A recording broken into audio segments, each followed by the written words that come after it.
রাবা ছিল তৎকালীন জামানায় একজন কৃষক। এমন কৃষক রাসূলের জামানায়, উনি ওই জামানার মধ্যে সবচেয়ে ভালো একজন সফল কৃষক ছিলেন। জমিনে চাষবাসের সব জন্যে উপযোগী সব কিছুর জ্ঞান তার মাথার ভিতরে ভালো ছিল। তৎকালীন জামানায় চাষ করতেন, আর রাবার কাজের সহযোগিতার জন্যে হযরত বেলাল রাদিয়াল্লাহু তাআলা ছোট্ট থেকে বাবার কাজের সহযোগিতা করতেন। জোরে বলেন মারহাবা। আমাদের অনেক ছেলেরা আমাদের সহযোগিতা করে ব্যবসা করলে, কম রাবার সঙ্গে সহযোগিতা করতেন হযরত বেলাল। ছোট্ট মানুষ খাবার নিয়ে বাবার জন্যে মাঠের দিকে যখন যাইতেন, উনি চিন্তা করতে বাতি কে সূর্য উঠাইলো কে, ডুবাইবে কে, এই জমিনের ভিতরে আমারে বানাইলো কে, আমার বাবারে বানাইলো কে, এই দুনিয়া সৃষ্টি করলো কে, এই দুনিয়াটা আকাশ বানাইলো কে, জমিন বানাইলো কে। হযরত বেলালের অন্তরের ভিতরে শুধু চিন্তা, শুধু গবেষণা করে আল্লাহ কে বানাইলো, এটা সবকিছু কে, কার দান, ফসল কার দান, আকাশ কার দান, জমিন কার দান, আমি কার দান। ওই সময় ছোটবেলা থেকে বাবারে পড়াশোনা করে পিতায় পিরাই পিরাব্বা যান, আপনার মালিককে, আমার মালিককে, এই আসমানটা কে বানাইছে, এর খুঁটি কই, এই বাতাসটা কে দিছে, সূর্য কে দিছে। বেলালের বাবা শুধু ধামাচাপা দিয়ে বলে, বাবা ধৈর্য ধরো, এগুলো সব তো আমি করেছি, যেহেতু আমার মহল্লা আমি করেছি, আমার মালিকে করেছে, যিনি আমার বস, যিনি আমার প্রধান, উনি করেছে। বেলাল কয় না না, আমার কেন যেন মনে হয় এগুলোর পিছে একটা রহস্য আছে। সেই রহস্যটা হলো, সেই রহস্যটা আমাকে খুঁজতে হবে, সেই রহস্যটা আমার জানতে হবে যে গোটা পৃথিবীর রবকে, এই গোটা পৃথিবী কার নিয়ন্ত্রণে চলে, আর তিনি কে, তিনি স্রষ্টা কে, তাকে আগে খুঁজতে হবে। জোরে জোরে চিল্লায় বলা যাবেন আল্লাহু আকবার।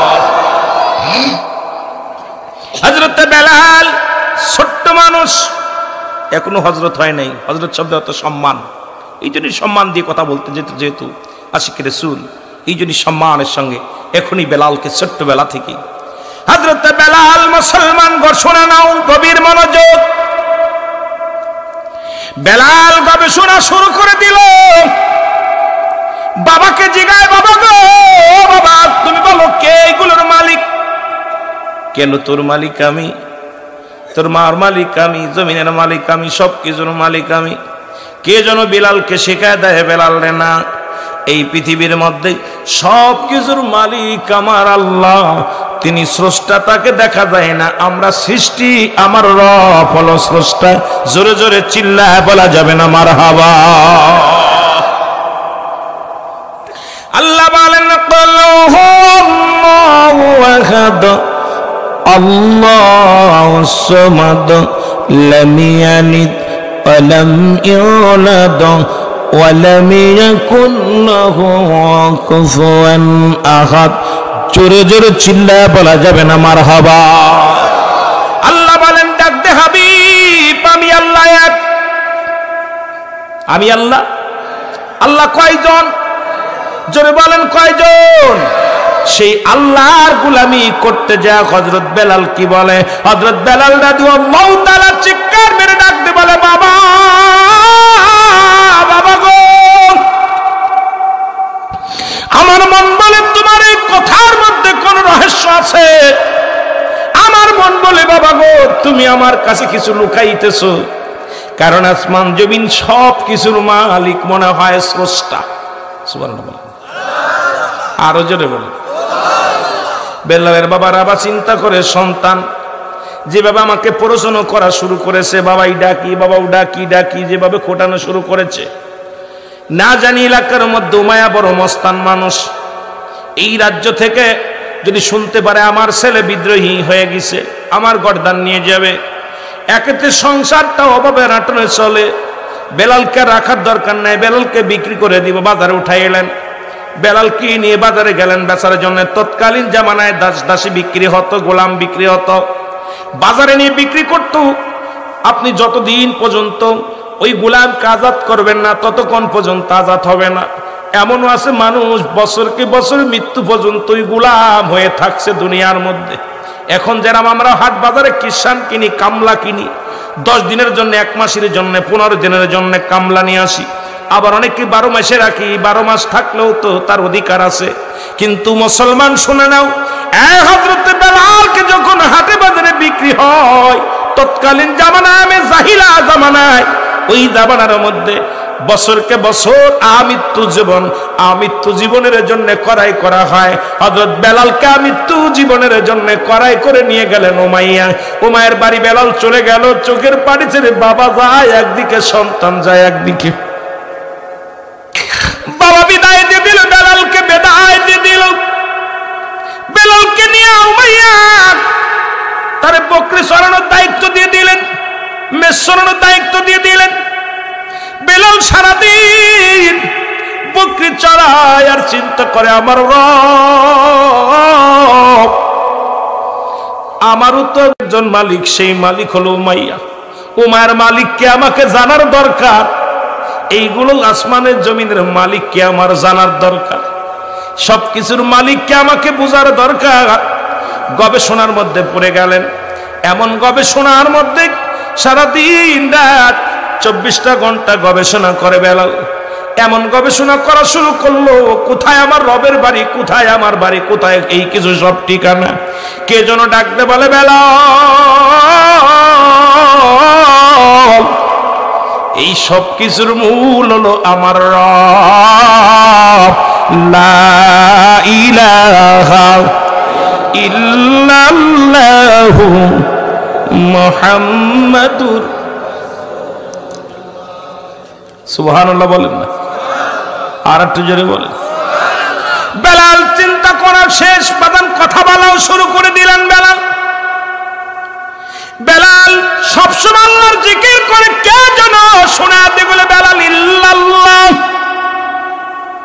বেলাল যখন মাঠে যায় বকরি নিয়ে, শুধু কালেমা পড়ে, জবান দিয়ে শুধু কালেমা পড়ে, জবানের মধ্যে শুধু মধুর কালেমা পড়ে। অন্য রাখালেরা বকরি চড়ায়, বকরিগুলো এপার থেকে ওপারে দৌড়াদৌড়ি করে, মাঠ থেকে মাঠে চলে যায়। কিন্তু বেলালকে যতগুলো বকরি ছিল, বেলাল এক জায়গায় বসে পড়ে আল্লাহ জিকির করে। আর বেলালের বকরিগুলো চারিদিক ঘিরে ঘিরে, বেলালকে চারিদিকে ঘিরে ঘিরে পাথরের মধ্যে চাটা মারে, পেটটা ভরে যায়।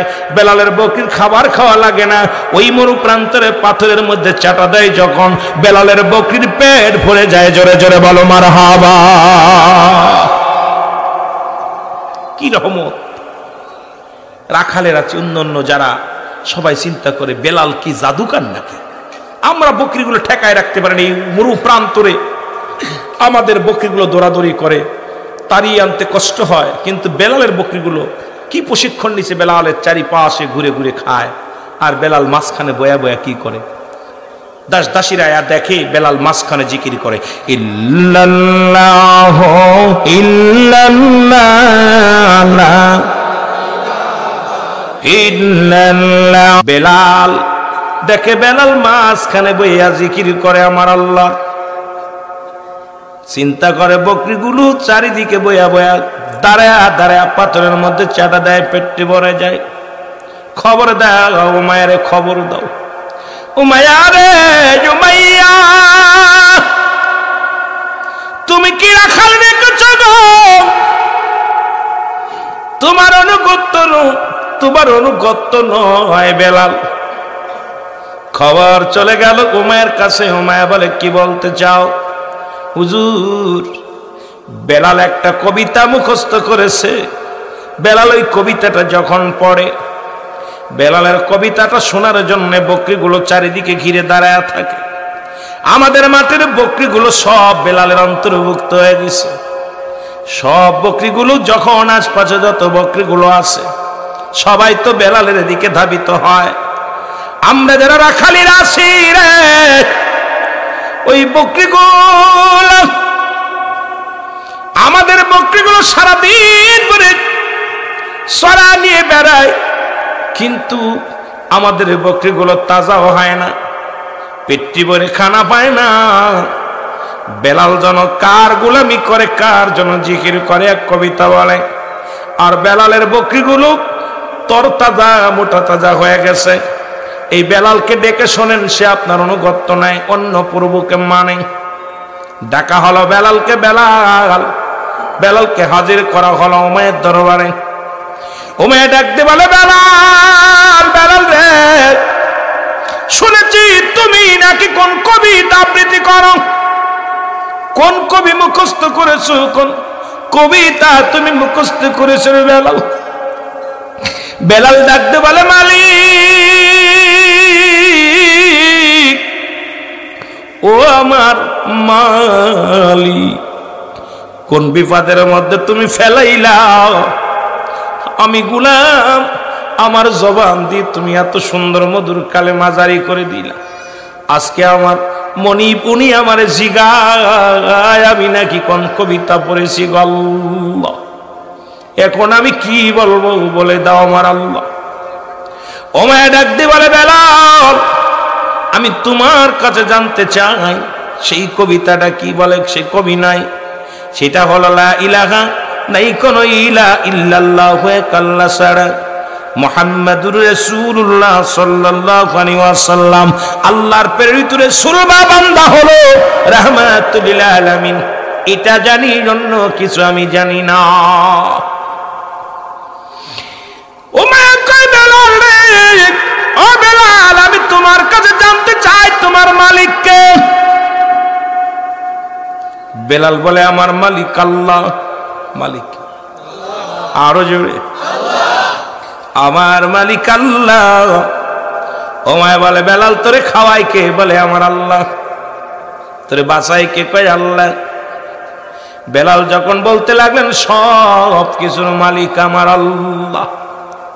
উমাইয়া কয়, বেলাল, ভুল করিস না, তোরে কিনে আনছি, তোরে করাই করেছি, তোর বাবাও মালিক না, তোর খোদাও মালিক না। যেদিন থেকে তুমি আমার গোলাম, সেদিন থেকে আমি তোমার মালিক। আমি তোমার মালিক, আর খাওয়াই তোমার, যেহেতু আমি তোমার অন্নদাতা। তোমার কি খায়? তোমার সেই খোদারে দেখতে পাই না, তোমার সেই খোদার চেয়ার অস্তিত্ব দেখি নাই। তুমি কেমনে বলো তোমার মালিক তোমার আল্লাহ? যে আল্লাহরে দেখা যায় না, যে আল্লাহরে কোনোদিন দেখতেও পাই নাই, সে কেমনে তোমার মালিক হয়? তুমি একবার স্বীকার করে নাও আমি তোমার মালিক, নয়তো তোমার জীবন চলে যাবে, তোমাকে কষ্ট দেয়া হবে, নির্যাতিত করা হবে। তুমি সবার সামনে বলে দাও, উমাইয়া আমার মালিক, উমাইয়ার গোলাম আমি, উমাইয়া আমার রব, খাওয়াই উমাইয়া, সবকিছু করে আমার উমাইয়া। বেলাল কয়, না না, জীবনের পরোয়া করি না, সব কিছুর মালিক আমার আল্লাহ। জোরে জোরে চিল্লা বলা যাবে না মারহাবা। বেলাল জাগায়, হুজুর, আমি আপনার কাছে বলি, জানতে চাই আপনার মালিককে। উমাইয়া কয়, আমার মালিক আমি নিজেই, আমার মালিক আমি নিজে। আপনারে কে খাওয়ায়? আমার দামি খায়। আপনারে কে বাঁচায়? বাঁচানোর মালিক আমি। বেলাল কয়, না না, আমার মালিকও যিনি, আপনার মালিকও তিনি, এই আসমান জমিনের মালিক তিনি, তিনি আর কেউ নয়, তিনি আমার রব। আপনি ভুলে যান, তওবা করেন, আমার সাথে পড়ে নেন, লা ইলাহা ইল্লাল্লাহু মুহাম্মাদুর। আমার ভাইরা আমার, হযরত বেলাল ডাকতে বলে, বানি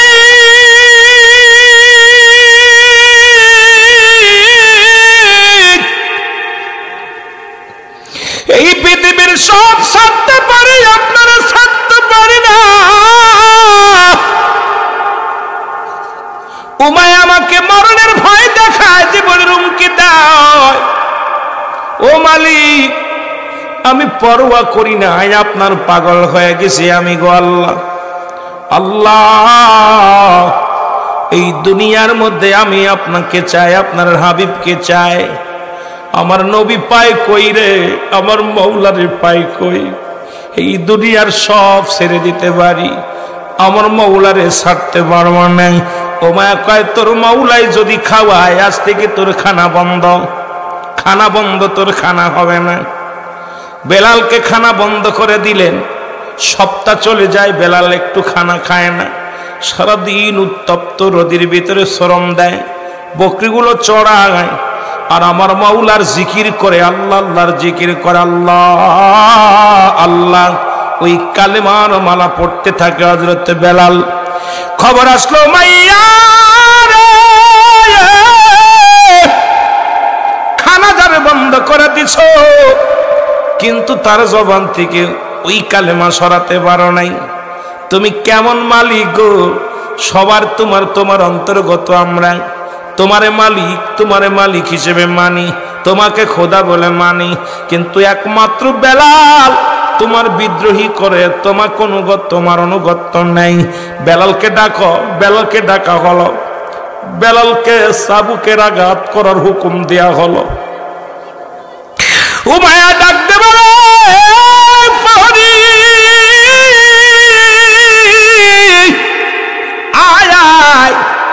যতক্ষণ পর্যন্ত বেলালের জবান থেকে কালেমা বাইর বন্ধ না হয়, যতক্ষণ পর্যন্ত বেলালের জবানে কালেমা চলে, তাকে চাবুকের বাড়ি শুরু করো, বন্ধ হবে না।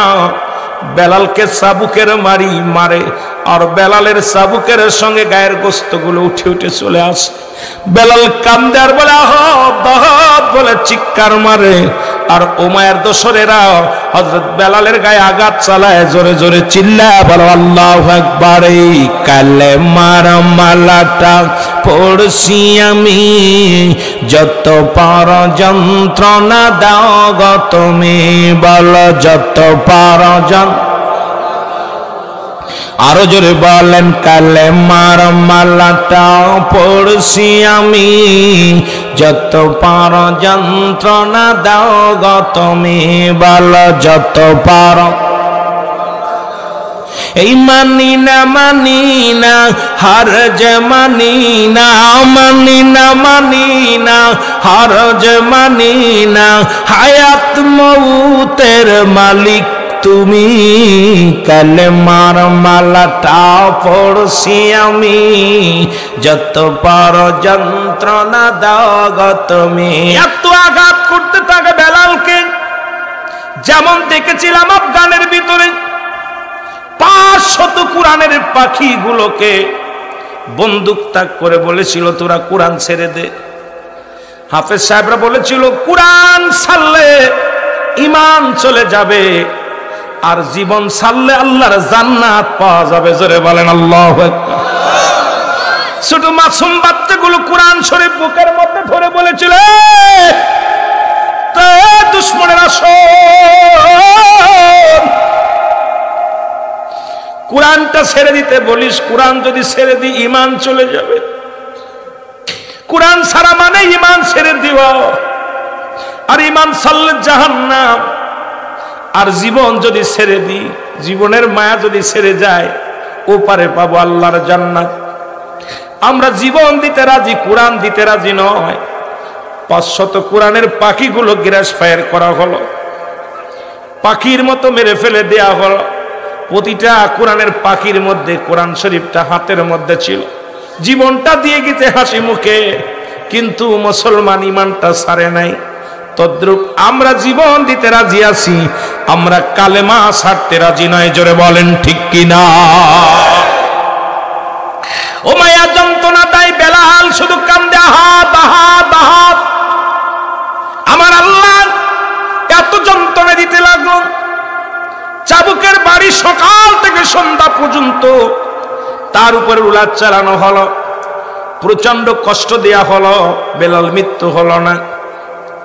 বেলালের খবর চলে গেল উমাইয়ার কাছে, হুজুর বেলাল তো মৃত্যুবরণও করে নাই, কালেমাও ছাড়ে নাই। কয় শোনো, যতক্ষণ পর্যন্ত বিলালের মৃত্যু না হয়, কালেমা না ছাড়ে, তেজি ঘোড়ার পিছে বান্ধ, তেজি ঘোড়ার পিঠে বান্ধিয়া পুরো মরু প্রান্তরে ঘোরাও, মরু প্রান্তরে ঘোরায়া বেলাল যদি আমাকে প্রভু বলে স্বীকার না করে, খোদা বলে না স্বীকার করে, যতক্ষণ পর্যন্ত খোদা বলে মানবে না, তার মালিক বলে মানবে না, ততক্ষণ পর্যন্ত বেলালের গায়ে চাবুক বন্ধ হবে না। ঘোড়ার পিঠে বাঁধা হলো, তেজি ঘোড়ার পিঠে বাঁধা হলো। বেলালকে মরু প্রান্তরে ঘুরানো হলো। বেলালের গায়ের রক্তগুলো জমিনের মধ্যে ঝরে। বেলাল উত্তপ্ত পাথরের আঘাত খাইয়া রে, বেলাল উত্তপ্ত পাথরের আঘাত খায়, পাথরের টুসকা লাগিয়া বেলালের গায়ের গোশতগুলো খুঁজে খুঁজে জমিনের মধ্যে পড়ে। গায়ের চামড়া গুলো চলে গেছে। বেলাল এই মোর প্রান্তরে এত টানাটানি হলো, তবু বেলালের জবান থেকে কালেমা সরাতে পারে নাই। হুমায়ের কাছে খবর গেল, হুজুর এত নির্যাতন নিবৃত্ত করলাম, কিন্তু জবান থেকে কালেমা সরাতে পারি নাই। ডাকতে বলে, ডাকতে বলেন তোমরা কাজ করো, বেলালকে আর ঘরে ফিরাই না, রাজমহলে ফিরাই না। বেলালের হাতে পায়ে রশি দিয়ে বাঁধো। বেলালকে রশি দিয়ে বেঁধে বুকের উপরে বড় একখানা পাথরে বেঁধে রাখো। বেলাল যদি আমাকে খোদা বলে মেনে নেয় তাহলে পাথর সরায়া দিও বুক থেকে। আর যদি খোদা বলে না মানে, কখনো পাথরটা সরায় না।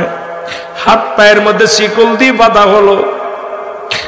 ছোট ছোট বড় বড় পাথর গায়ে ছুঁড়ে মারা হলো। বেলাল কান্দে, জমিনের মধ্যে পড়ে কান্দে আর কওলা, আমার ও ঘুমায়ার গোলামেরা রে, তোদের কি মায়া লাগে না? নিষ্ঠুর হয়ে গেছি, আমাকে তোর আঘাত করিস, আমাকে এত যন্ত্রণা দিস, একবার কি তোর খোদার প্রতি ভয় নাই? একবার কি তোর মরণের চিন্তা হয় না? আমার খোদার কসম করে বলে, ও মায়ের গোলামের আয় আয়, ও মায়া কোন আমাদের মালিক গোলাম। হযরত বেলাল এই করুণ কাহিনী শুনতে পাইলেন। ইসলামের প্রথম খলিফা হযরত আবু বকর সিদ্দিক রাদিয়াল্লাহু তাআলা আনহু খবর পাইলেন এই মরু প্রান্তরে আল্লাহর একজন আশিক, নবীর একজন আশিক, জীবনের মায়া করে নাই, তার মনিবকে খোদা বলে মানতে পারে নাই। খোদা আমার আল্লাহ, আল্লাহকে পার একমাত্র ঠিকানা হলো আমার নবী রাহমাতাল লিল আলামিন। মারহাবা বলা যাবে না? এই গোলামটা জীবনের পরোয়া করে নাই, মায়া করে নাই। গোলাম শুধু আল্লাহর জন্য পাগল। খবর নিয়ে চলে আসলেন। এসে দেখে মরু প্রান্তরে হাতে পায়ের মধ্যে রশি লাগানো, বুকের উপরে পাথর দিয়ে এক পথিককে ফেলে রাখছে হাবশী গোলাম। বেলালকে ধরে চলে গেলেন উমাইয়ার কাছে হযরত আবু বকর সিদ্দিক রাদিয়াল্লাহু তাআলা আনহু। ডাকতে বলে, ভাই ভাই উমাইয়া, আমি জানি আপনি একজন জ্ঞানী মানুষ, আপনি একজন মহান ব্যক্তি, কিন্তু আপনার মতো বোকা মানুষ আমার নজরে পড়ে নাই। বলে, কে গো তুমি? আমার বোকা বলো। আমার নাম আবু বকর সিদ্দিক, আমি আসি মক্কা থেকে, আপনার রাজ্যে আসছিলাম ব্যবসা করার জন্য। শুনতে পাইলাম আপনি একজন গোলামকে নির্যাতন করেন, অপরাধ তার একমাত্র কালেমা পড়ে আল্লাহর জন্য, রাসূলকে ভালোবাসার অপরাধে তাকে এবার নির্যাতন করেন। সে কি আপনার অনুগত হয়েছে? বলেন না। তাহলে সে যদি আপনার মহল্লায় মারা যায়, যিনি আপনার অনুগত করে নাই, সে যদি আপনার রাজ্যে মারা যায়, তাহলে আপনি পরাজয় মানলেন তার কাছে। যদিও সে মৃত্যু স্বীকার করে, তবু আপনাকে স্বীকার করে না। সুতরাং সে যদি আপনার রাজ্যে মারা যায়, আপনার মহল্লায় মারা যায়, আপনি তো তার কাছে পরাজয় মানলেন। কয়, কে গো তুমি? তুমি তো সত্য বলেছো, ঠিকই তো বলেছো। বেলালকে আমার রাজ্যে মরতে দেওয়া যাবে না, আমার মহল্লায় মরতে দেওয়া যাবে না। বেলালকে তাহলে মরু প্রান্তরে ফেলে আসো। হযরত আবু বকর বলে, না, ফেলা লাগবে না, আমি আপনাকে একটা কথা বলতে চেয়েছিলাম। আমি এসেছিলাম আপনার রাজ্যে ব্যবসা করার জন্যে, আমি ফিরে যাচ্ছি। যদি আপনি পারেন, যেহেতু আপনার কিনা গোলাম, আপনি টাকা দিয়ে কিনেছেন, যদি আপনি চান আমি কিছু হাদিয়া আপনাকে দিয়ে দেব, এর বিনিময়ে বেলালকে দিয়ে দেন। যদি বেলাল মারা যায় তাহলে আমি ওপারে ফেলে দেব, যদি বেঁচে থাকে আমার কাজে নিয়োজিত করব, যদি দেন তো আমি নিতে পারি। উমাইয়া কয়, যে তো মারাই যাবে, এত নির্যাতন করা হয়েছে, বাঁচবে না, যা পাবো তাই লাভ দাও, টাকা দাও, যা দিবা দাও। হযরত আবু বকর সিদ্দিক রাদিয়াল্লাহু তাআলা আনহু উনি কিছু দেনার দিয়ে হযরত বেলালকে ক্রয় করলেন। বেলালকে যখন ক্রয় করলেন, এবার দৌড়ায়া যায় বেলালের বুকের উপর থেকে পাথরটা সরাইয়া দিছে।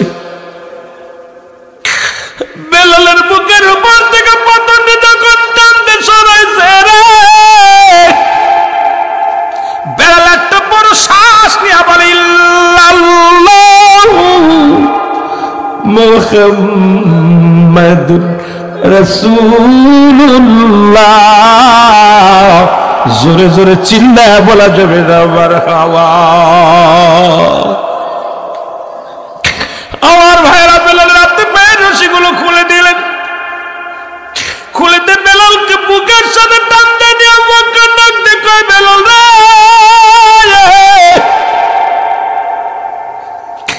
এত আঘাত তো মার খাইলি রে,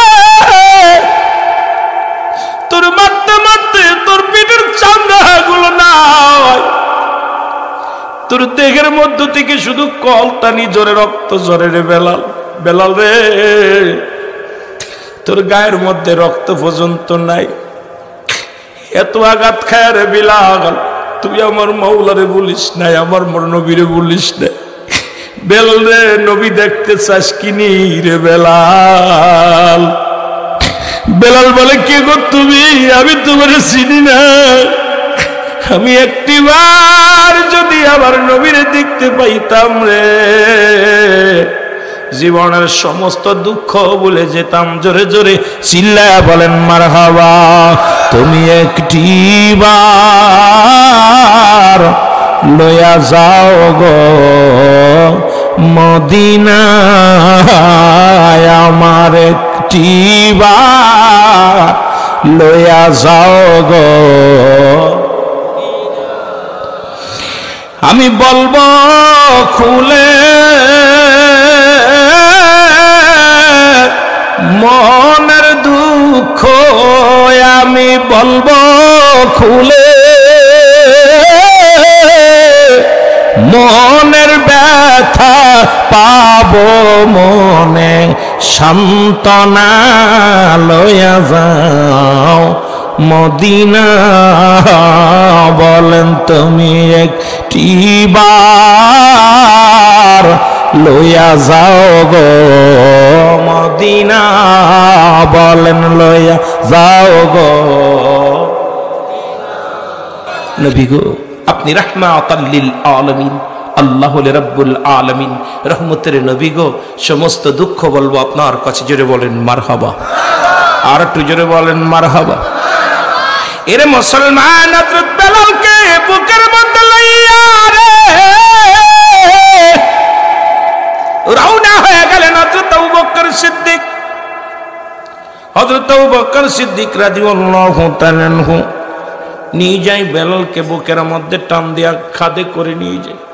বেলাল কান্দার কয়, আবু বকর রে। হযরত আবু বকরের কাছে বলে, হুজুর আমার নবীর বাড়ি কত দূর, আমি কি নবীর কদম পর্যন্ত যেতে পারবো? ও ভাই, আমার কি রাসূলের কদম মোবারক কি একটু যেতে পারবো, দেখতে পারবো? না জানি খোদা আমি মারা যাই, শত যন্ত্রণা সহ্য করতে পারবো রে, আবার নবীর কদম যদি একটু পাই রে, আমার নবীর কদম বিনে আমি বেলালের জীবন বিমলে। আবু বকর সান্ত্বনা দিয়া কাঁধে করে নিয়ে চলে গেলেন রাসূলুল্লাহর কদমের মধ্যে। আমার নবীর কদমের মধ্যে যে যখন দিলেন, আমার নবীর কদমের মধ্যে পড়ে হযরত বেলাল একটা চিৎকার দিয়ে বলে, ইয়া রাসূলুল্লাহ, ইয়া হাবিবাল্লাহ, নবী গো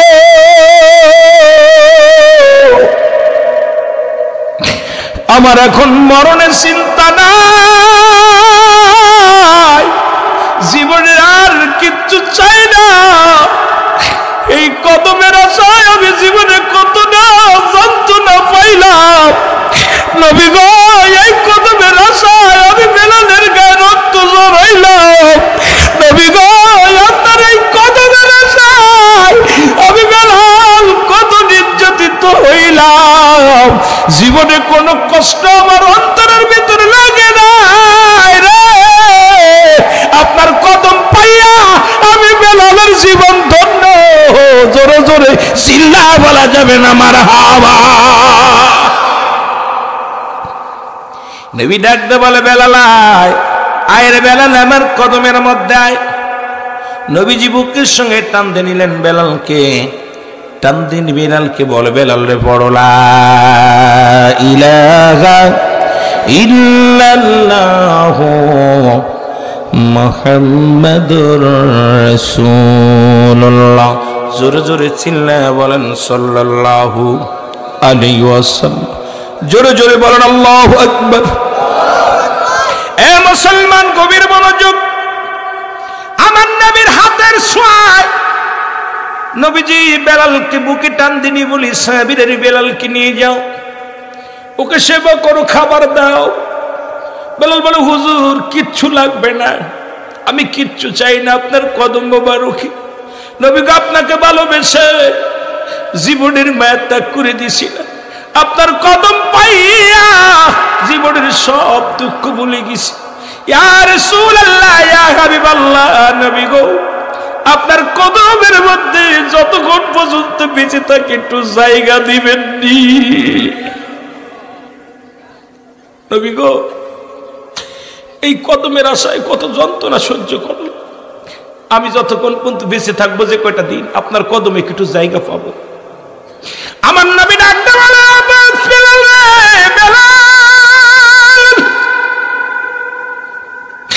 আমি নবীরে ভালোবেসে, আমার মওলারে ভালোবেসে রে বেলাল কত কষ্ট সইলি বুকের ভিতরে বেলাল। আমি নবী তোরে আমার কদমের মধ্যে জায়গা দিলাম, যতদিন তোর মন চায়, যত সময় পর্যন্ত তোর মন চায় তুই আবার কদমের মধ্যে থাকবি রে বেলাল। নবীজির কাছ থেকে অনুমতি পাওয়ার পর হযরত বেলাল সুস্থ হয়ে গেলেন। রাসূলুল্লাহর হাতের ছোঁয়ায়, রহমতের ছোঁয়ায় বেলাল পুরো সুস্থ হয়ে গেলেন। জোরে বলেন না সুবহানাল্লাহ, আরো জোরে বলেন। পুরো সুস্থ হয়ে গেলেন, নবীজির দায়রা থেকে আর বাইর হয় না। অনেক সাহাবী ঘোরাঘুরি করে, বেলাল ঘোরাঘুরি করে, খালি রাসূলের দায়রা ঘোরাঘুরি করে, আর কোথাও যায় না। নবীজি বলে, বেলাল রে তোর কি দেখতে মন চায় না কিছু? কয়, নবী গো আমি আপনার কদমে কত যন্ত্রণা সহ্য করেছি কদমের জন্য, আমি কদমের মধ্যে যত থাকি তত শান্তি পাই, তত শান্তি পাই। নবী গো নবীর দায়রার মধ্যে খালি ঘোরাঘুরি।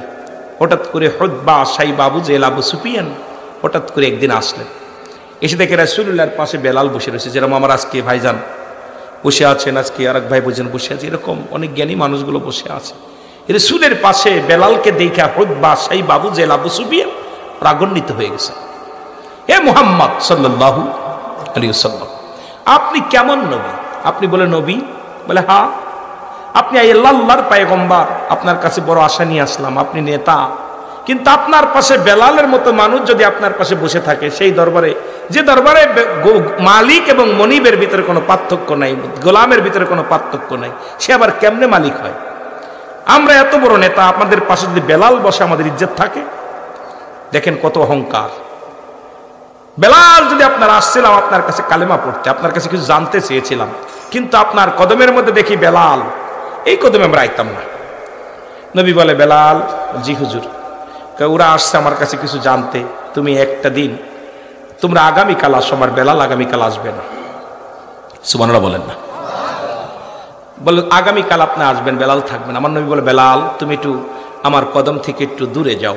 হুতবা সাইবা আবু জেহেল আবু সুফিয়ান ওরা যদি কালেমা পড়ে নেয় তাহলে কতই না উত্তম হবে, তুমি একটু আগামীকাল আমার দায়রায় আগামীকাল আসবে না। বেলাল বলে, ইয়া রাসূলুল্লাহ এই কথাটা আপনি বলবেন না, আমি সব ছাড়তে পারি কিন্তু আপনার কদম ছাড়া বাঁচবো না। জোরে বলেন না মারহাবা, আরো জোরে বলেন।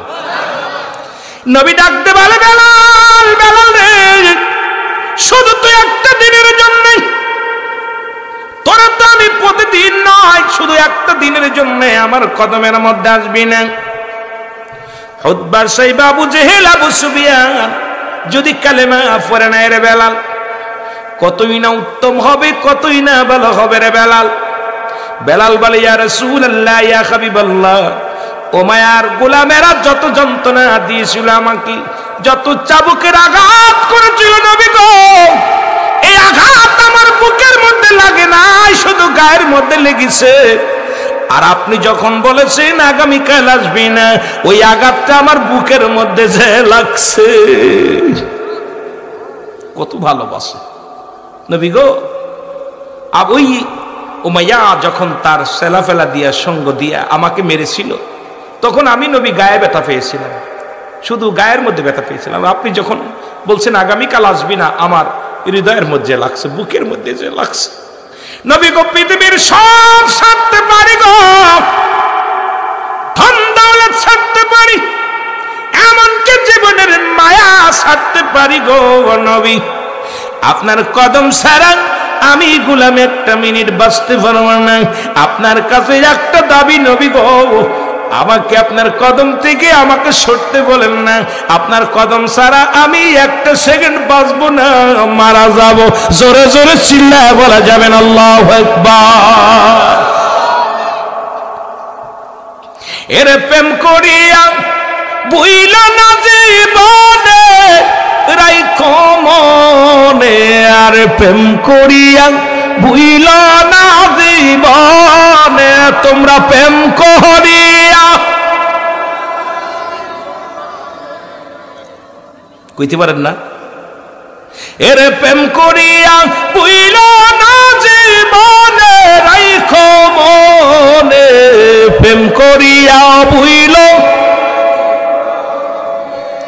বেলাল ছিল নবীর ভক্ত, আযান দিত পাঁচরে ওয়াক্ত, ওরে আযানেতে মিলত নবীর শানে, হায় হায় আযানেতে মিলত নবীর শানে রাইখো মনে, আর প্রেম করিয়া ভুইল না জীবনে তোমরা প্রেম করিয়া। আরে প্রেম নাই, একটার ভিতরে প্রেম নাই। তরিকাপন্থী হতে পারছেন কিন্তু প্রেম নাই। নবীর সাথে এমন প্রেম ছিল, আশহাদু আন্না মুহাম্মাদুর রাসূলুল্লাহ,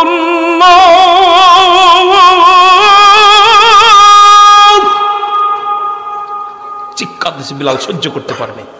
মুহাম্মদ শব্দটা যখনই বেলাল বলছে, নবীজিকে হারাইয়া বেলাল একটা মিনিট আর টিকতে পারেনি। মুহাম্মদ বলার সঙ্গে সঙ্গে বেলাল জমিনের মধ্যে পড়ে গেছে। সুবহানাল্লাহ বলেন, আরো জোরে। এখনো মদিনা শরীফে বেলালের মসজিদে আজান হয়, আল্লাহু আকবার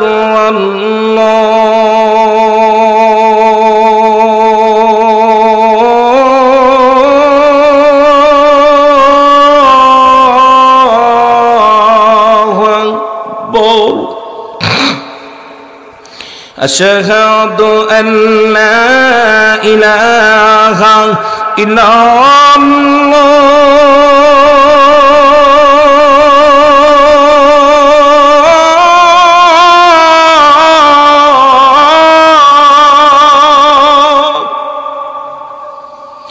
আশহাদু আন্না মুহাম্মাদুর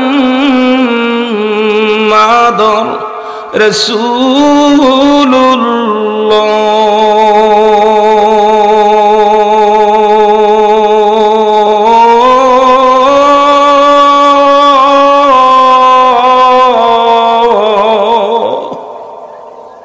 হায়রে আজান!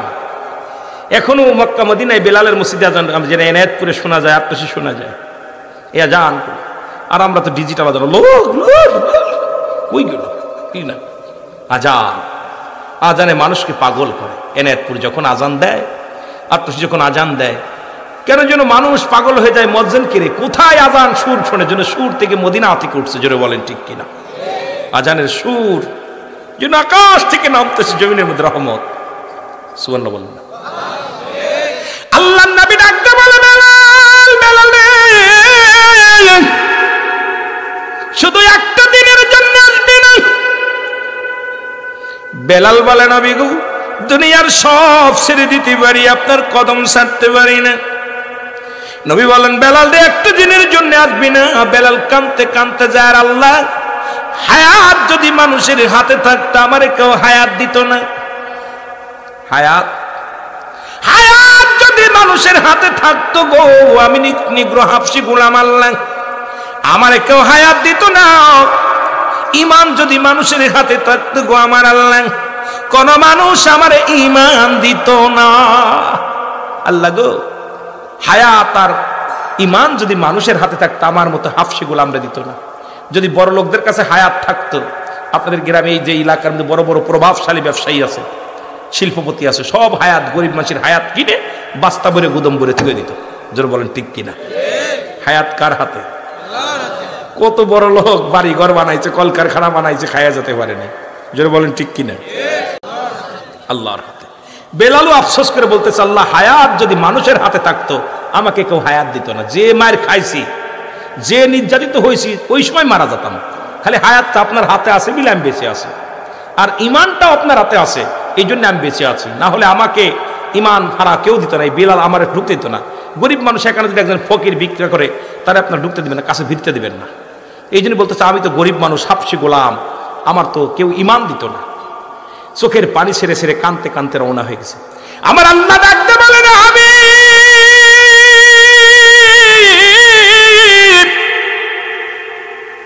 ও জিবরিল, তোরে আজ আমার হাবিবে জানায়া দে,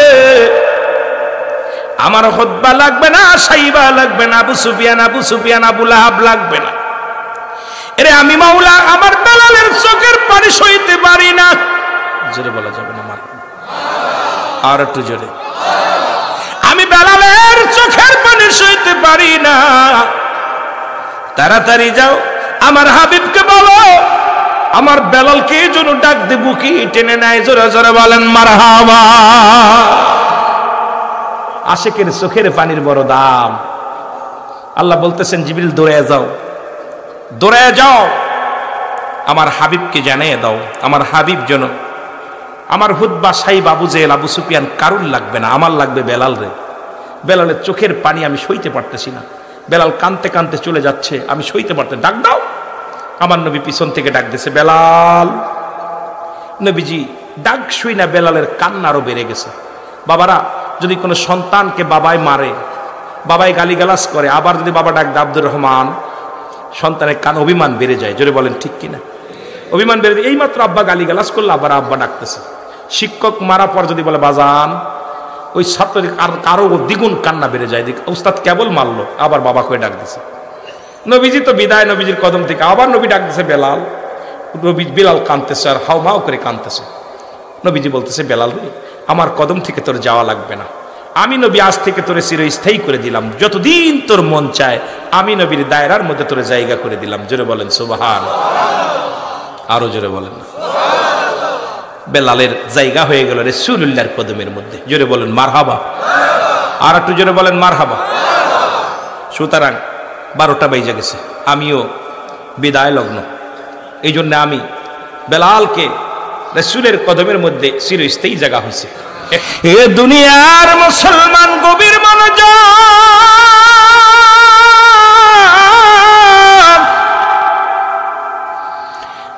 কারণ নবী লাগবে কবরে, নবী লাগবে মিজানে, নবী লাগবে ফুল সিরাতে, নবী লাগবে ইয়াউমুল কিয়ামতের ময়দানে। নবী বিনে কোনো বান্ধব নাই, নবী বিনে কোনো দরদি নাই। এই জন্য আপন মুর্শিদ বলতো, বাবা নবীজির প্রেম ভালোবাসা যার অন্তরে যতটুক, তার ঈমান বলতে ততটুক। নবীজির প্রেম ভালোবাসা যার অন্তরে নাই, তার ঈমান বলতে কিচ্ছু নাই, সরাসর বেঈমান। জোরে বলেন ঠিক কিনা? এরা নবীজির প্রেম ভালোবাসা যার অন্তরের ভিতরে নাই, ঈমান বলতে কিচ্ছু নাই। একটা হলো ঈমান আর একটা হলো আমল। ব্যক্তির জীবন অমূল্য সম্পদের নাম হলো ঈমান। ব্যক্তির জীবন অমূল্য সম্পদের নাম হলো মুসলমান রুহু। আর মানব জীবন অমূল্য সম্পদের নাম হলো ঈমান। জোরে জোরে চিল্লায় বলা যাবে না আল্লাহু আকবার। রুহুবিহীন যেমন বডির কোনো মূল্য নাই, রুহুটা ছাড়া এই বডির আর কোনো মূল্য নাই। তরিকাতের ভাইয়েরা গভীর মনোযোগ, তরিকাতের ভাইয়েরা আগে আমাদের বুঝতে হবে আগুন পানি মাটি বাতাস, ইসলাম ঈমান ইহসান, কালেমা নামাজ রোজা হজ যাকাত, শরিয়াত তরিকত হাকিকত মারিফাত। ও মুসলমান, যারা কলবটাকে জিন্দা করলে একটু দিলের কান্ডা লাগা শুনে নাও। বাবারা আমার লক্ষ্য করো, যদি বলতেছিলাম রুহবিহীন যেমন বডির মূল্য নাই,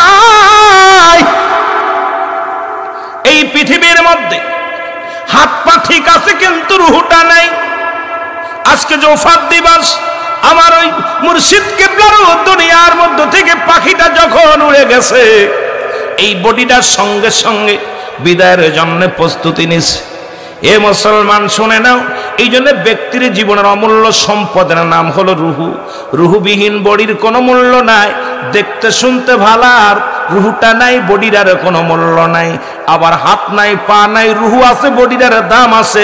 দেখা যায় এ মুসলমান পড়ালাইছে সইয়া, কত মানুষ মাসকে মাস বছরকে বছর ঘরে পড়ে আছে, এই বডিটারে কেউ বিদায় দেয় না। কারণ একটা কারণেই বিদায় দেয় না, তার ভিতরে রুহুটা জিন্দা। জোরে বলেন ঠিক কিনা? এই জন্য ব্যক্তির জীবন অমূল্য সম্পদের নাম হলো রুহু, আর মানব জীবনের অমূল্য সম্পদের নাম হলো ঈমান। নাম কি? ঈমান। এ মুসলমান, ঈমান একটা, আর একটা হলো আমল। একটা দুইটা জিনিস। আমল, নামাজ পড়ছেন এটার নাম আমল, রোজা রাখছেন এটার নাম আমল, দান করেছেন এটার নাম আমল। ও মুসলমান, হজ করেছেন এটার নাম আমল, দাড়ি রাখছেন এটার নাম আমল। ও মুসলমান, তুমি আপনি দান সৎকা করে এটার নাম আমল।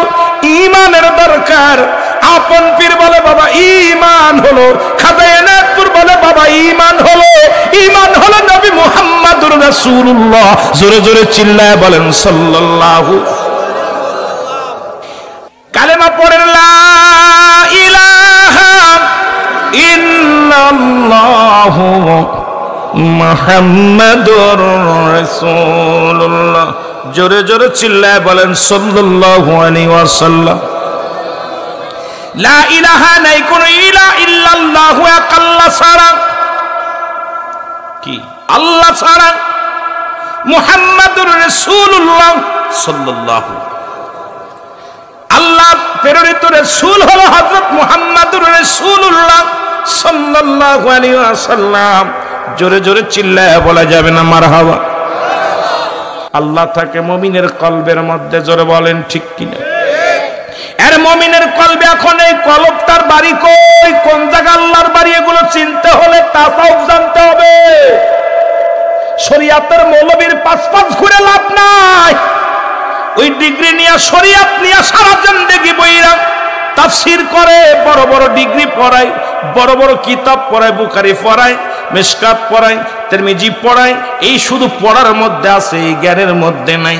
এই জ্ঞান অন্বেষণ করতে হলে কামেলের দপ্তরে যাইতে হবে। তোর কলব কোথায়, মওলার বাড়ি কোথায়, এগুলো খুঁজতে হলে প্রেম দরিয়ায় ডুব দেওয়া লাগবে। জোরে বলেন ঠিক কিনা? আর একটু জোরে বলেন। রাগ করেননি? রাগ করেন? আমি কই শরীয়তের আলেম রায়ও বসি এক জায়গা, আমরাও শরীয়তে কামেল ডিগ্রি করেছি, ভয় নাই। তোমরাও যা পড়েছি আমরাও তা পড়েছি। পাশাপাশি তাসাউফের বিদ্যা, সিনাই সিনা জ্ঞান অর্জন করেছি, যেটা এইটা তুমি অর্জন করতে পারো না। আর এটা না অন্ধ করতে পারলে তুমি থাকবা সারা জীবন অন্ধ। জোরে বলেন ঠিক কিনা? এই যে তাসাউফ যে জানে না, তাসাউফ যে মানে না, এই মৌলবীর পিছে নামাজ হবে না। তাসাউফ অস্বীকারী কোন ইমামের পিছে নামাজ পড়া যাবে না। তাসাউফ ভিত্তি সবাই আমরা নামাজ পড়তে হবে, তাসাউফ ভিত্তি আলেমের পিছনে। এই জন্যে আমাদেরকে তাসাউফের জ্ঞানটা শিকার দরকার। এখন ওই কথাগুলো বলতে গেলে আলেমদের নিয়ে বসতে হবে, তা বইতো না। খালি উল্টা পাল্টা কথা কইয়া মানুষকে কোনভাবে বিভ্রান্তি করা যায়, এই আলোচনাগুলো উল্টা জানে। কিন্তু মানুষের জিন্দা করতে হবে, তাজা করতে হবে, এই জ্ঞান তাদের মধ্যে নেই। জোরে বলেন ঠিক কিনা? লা, কখনো ইল্লা ব্যতীত, হুজুর মানে হাজির নাজির, কল মানে আত্মা, সালাত মানে নামাজ। সারা জীবন নামাজ পড়লি, কপাল ছুলে ফেলেছি নামাজ পড়তে পড়তে, ওরে বাবা রে বাবা, তসবিহ পড়তে পড়তে জিন্দেগি শেষ করে ফেলেছি, এখনো আল্লাহর বাড়ি চিনিস নাই। যদি বলেন ঠিক কিনা? ইয়া আইয়ুহাল্লাযীনা আমানু, হে ঈমানদার বিশ্বাসীরা, সাল্লু আলাইহি ওয়া সাল্লিমু তাসলিমা, দুরূদ ও সালাম পাঠ করো আমার নবীর উপরে। কেমনে পড়ো? তাসলিমান, আত্তাজিমান। তাসলিমান তাগিদ দিয়েছে পড়ার জন্য, তাজিমান সম্মানের সঙ্গে, আদবের সঙ্গে পড়তে হবে। এখন বাতিলদের কিতাব আমাদের কিতাব না, যারা দুরূদ শরীফের বিরোধিতা করে, ও ভাই হলো ওই সেই কিতাব কি? কিতাবের নাম হলো ফতুয়ায়ে দেওবান, মুফতি শফিক আহমেদের লেখা। দেওবান মাদ্রাসায় কমি ভাইরা যারা আছেন তারা ভালো করে লিখে নেন, আর আশেপাশে যারা কমির ভাইরা আছেন ভালো করে লিখবেন। এই কিতাবের মধ্যে দ্বিতীয় খণ্ড 24 নম্বর পৃষ্ঠা, এই কিতাবের মধ্যে বলছে রাসূলুল্লাহর উপরে দুরূদ পড়া মুস্তাহাব আমল।